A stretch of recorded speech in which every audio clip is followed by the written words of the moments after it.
Hello दोस्तों, कैसे हैं आप सब। आज की हमारी कहानी है बहू के जेवर। आज सुधा जी की बड़ी बहू रीना विदा होकर अपने ससुराल आई थी और साथ लेकर आई थी बहुत सारा दहेज, जो कि सुधा जी ने मुंह खोलकर मांगा था, क्योंकि उनका बड़ा बेटा बैंक में सरकारी मैनेजर था और सुधा जी के हिसाब से उसे ज़्यादा दहेज भी मिलना चाहिए था।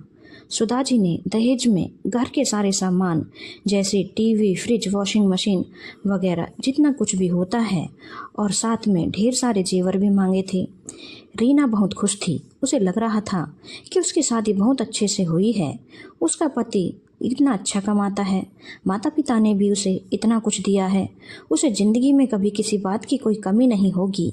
लेकिन सुधा जी का दिमाग अलग ही दिशा में चल रहा था, जिस ओर की रीना और उसके माता पिता का भी ध्यान नहीं गया था। सुधा जी के 3 बच्चे थे, बड़ा बेटा सौरभ तथा छोटा बेटा मनोज और एक बेटी जानवी। सुधा जी ने रीना के दहेज में जितना भी सामान लिया था वह सब बिल्कुल उसी तरह से पैक रहने दिया और खोलने नहीं दिया। रीना को समझ नहीं आ रहा था कि इतना सामान आया है, इसे इस्तेमाल क्यों नहीं करने दिया जा रहा। साथ ही साथ सुधा जी ने रीना के सारे गहने भी उतरवा के उन्हें अपने पास रख लिया। रीना को लग रहा था वह नई नई दुल्हन है, उसके जेवर क्यों उतरवाए जा रहे हैं। रीना को बहुत गुस्सा आ रहा था और वह सोच रही थी कि यह जेवर तो मेरे मम्मी पापा ने मुझे दिए हैं और यह मेरे हैं, मैं नहीं पहनूंगी तो कौन पहनेगा। अभी तो मैं नई नई दुल्हन हूँ, तो जेवर पहनूंगी तो अच्छा लगेगा, बाद में तो वैसे भी कौन इतने जेवर पहनता है। इसके अलावा और जितने भी सामान रीना के दहेज में आया था वह सब ऊपर वाले फ्लोर पर एक रूम में रखकर ताला लगवा दिया गया था। पर रीना और सौरभ कुछ समझ नहीं पा रहे थे कि माँ ऐसा क्यों कर रही है। रीना की शादी के करीब 4 महीने ही हुए थे कि उसकी ननद जानवी की शादी भी तय हो गई और 4 महीने बाद सोनिया की शादी की डेट पड़ी। फिर एक दिन रीना ने सुधा जी से बोला, अब तो जानवी दीदी की शादी होने वाली है, आपको और जानवी दीदी को तो काफ़ी खरीदारी करनी होगी, तो आप लोग अभी से खरीदारी शुरू कीजिए, नहीं तो फिर वक्त नहीं मिलेगा। तो सुधा जी ने बोला, नहीं, बस कुछ कपड़े ही खरीदेंगे, बाकी सब कुछ तो है। तो रीना ने बोला, बाकी सब कुछ कहाँ है, आपने पहले से खरीद रखा है।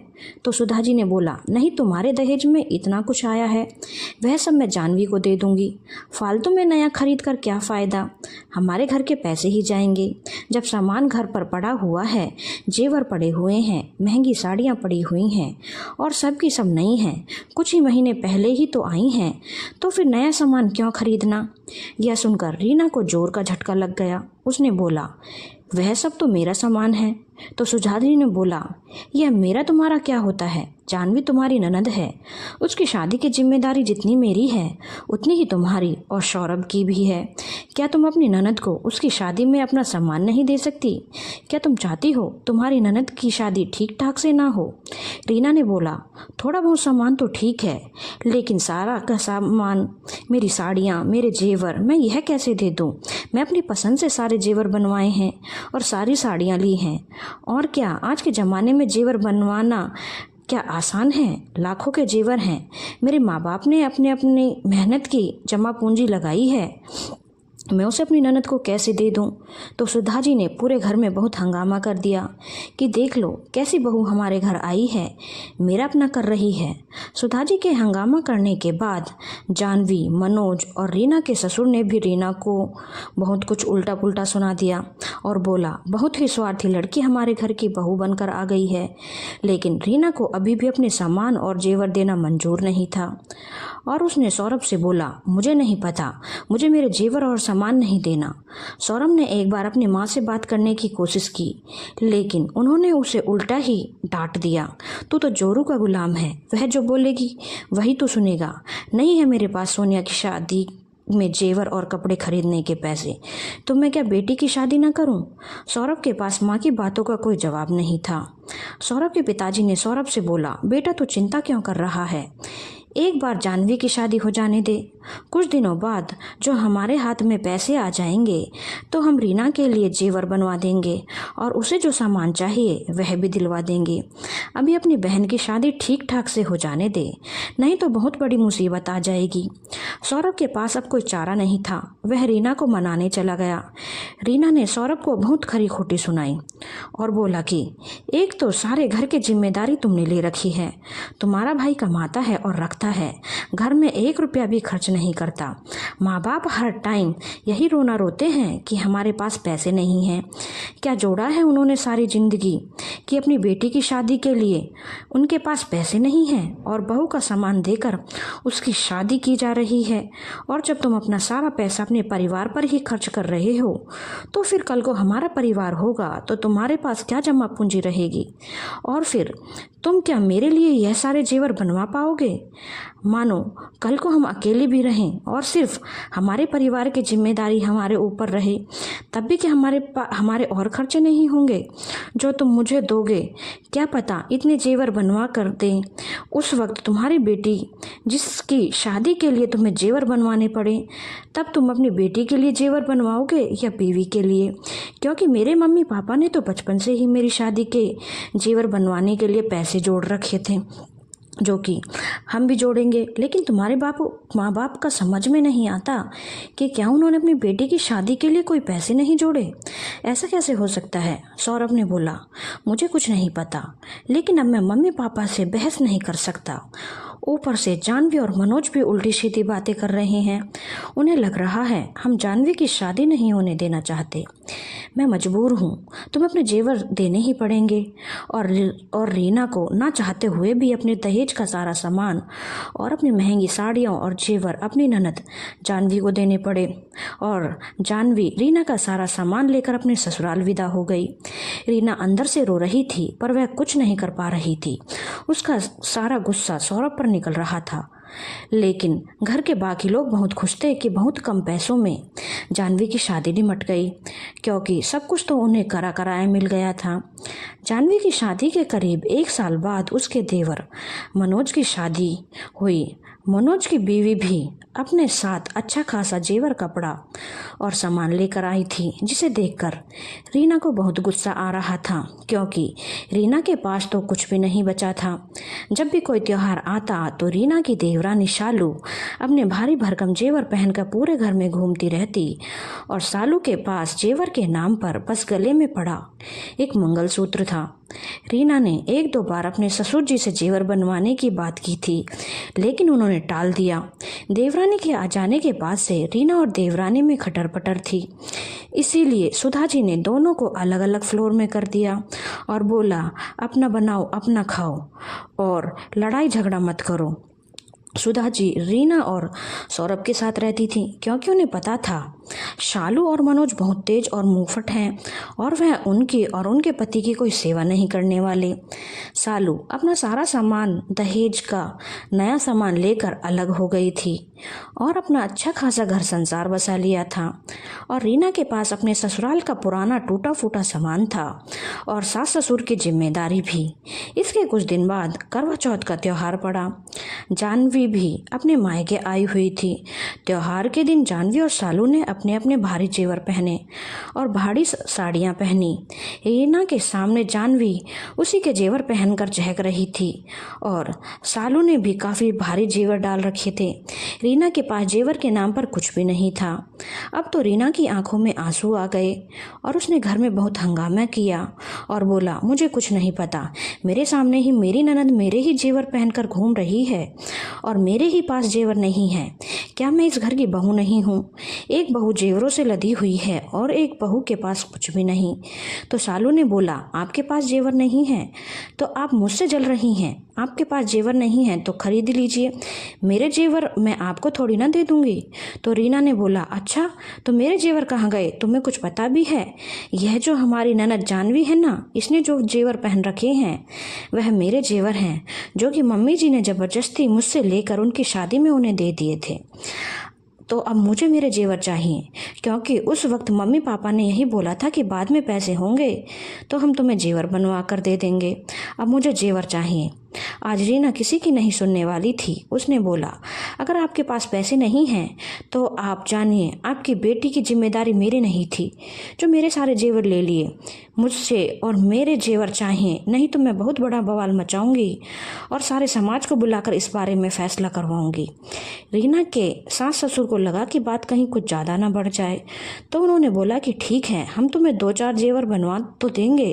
तो रीना की देवरानी ने सालू ने बोला, अगर रीना भाभी के लिए जेवर बनेंगे तो मेरे लिए भी बनेंगे, क्योंकि जितना हक आपके पैसों पर रीना भाभी का है उतना ही भी मेरा भी है, तो मैं सिर्फ उन्हें कैसे लेने दूं।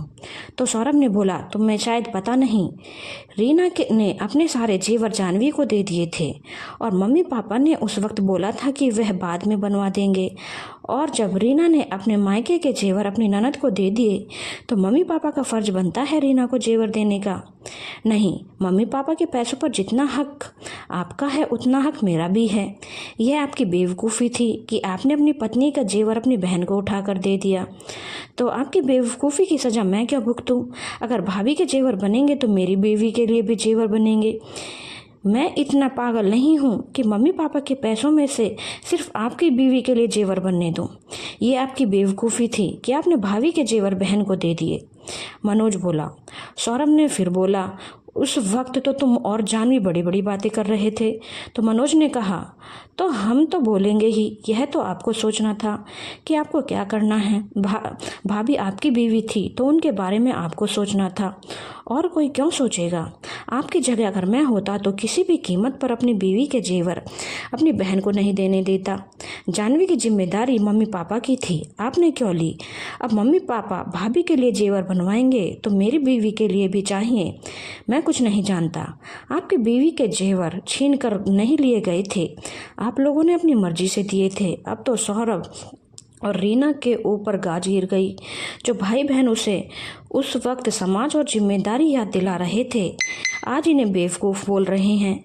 रीना ने जानवी की तरफ देखकर बोला, क्यों जानवी, तुम्हें तो सब कुछ पता है, आज मेरे ही जेवर पहनकर चहक रही हो, मेरे लिए एक आवाज़ नहीं उठा सकती। तो जानवी ने साफ बोला, मैं क्या करूं भाभी, मैं तो अब पराई हो चुकी हूं।